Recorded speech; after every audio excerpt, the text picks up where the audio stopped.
ஓம் நம சிவாயம். இன்றைக்கி பார்த்திங்கன்னா ஞாயிற்றுக்கிழமை ஈவினிங்க. நம்ம கடையில் வந்து மாவட்டத்துக்கு வந்திருக்கோம்.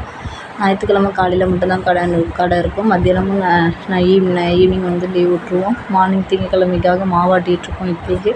எப்போதுமே நாங்கள் காலையில் ஃப்ரெஷ்ஷாக தான் மாவாட்டிகிட்ருக்கோம். புளிச்ச மாவுலாம் யூஸ் பண்ணுறது கிடையாது. இட்லி அரிசி வாங்கி தான் யூஸ் பண்ணுவோம்.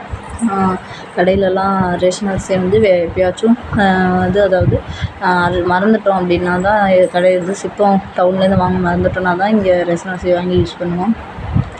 குடம்லாம் வந்து பார்த்திங்கன்னா எம்டியாக இருக்குது. ஏன்னா இன்றைக்கி லீவில் அதனால் தண்ணியை வந்து ஃபில் பண்ணணும். இனிமேல் தான் எங்கள் வீட்டுக்காரங்க வருவாங்க. சிலிண்டர் இல்லாதனால ரொம்ப வியாபாரம் டல்லாக இருக்குங்க. ரொம்ப கஷ்டமாகவும் இருக்குது.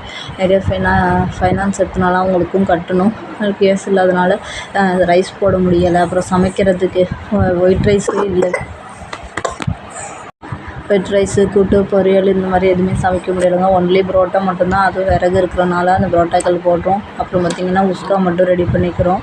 ஏன்னா கம்பெனிங்களுக்கெலாம் கொடுக்கணும். அதனால நாங்கள் அதை மட்டும் ரெடி பண்ணிக்கிறோம். எல்லாமே க்ளீன் பண்ணி ஞாயிற்றுக்கிழமை மட்டும் தான் ஃபுல்லாகவே க்ளீன் பண்ணி கழுவி வச்சுருவோம். அன்றைக்கி மட்டும் தான் கொஞ்சம் ஃப்ரீயாக இருக்கிறனால கடையை க்ளீன் பண்ண முடியும். மற்ற நேரத்தில் க்ளீன் பண்ணுவோம். அந்தளவுக்கு ஃபுல்லாக கம்ப்ளீட்டாக பண்ண முடியாது. முடிஞ்ச அளவுக்கு சுத்தமாக தான் வச்சுருக்க பார்ப்போம். இந்த சிலிண்டர்னால ரொம்ப கஷ்டமாக இருக்குது.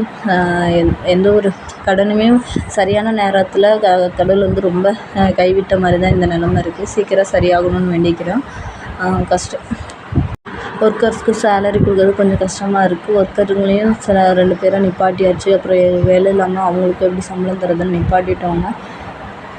ஹோட்டலில் பெரிய வியாபாரம் வரும் அப்படின்னு சொல்லலாம் முடியாதுங்க. ஒரு சமயம் இருக்குது, ஒரு சமயம் இல்லைன்னா எல்லாத்தையுமே தூக்கி கீழே தான் கொட்டுற மாதிரி இருக்கும். ஃப்ரிட்ஜிலலாம் வச்சு யூஸ் பண்ணுற பழக்கம் கிடையாது.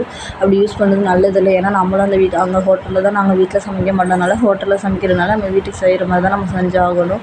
இப்போ விறகு அடுப்பில் தாங்க அந்த குஸ்காவுமே ரெடி பண்ணிகிட்ருக்கோம். ரொம்ப கஷ்டமாக இருக்குங்க.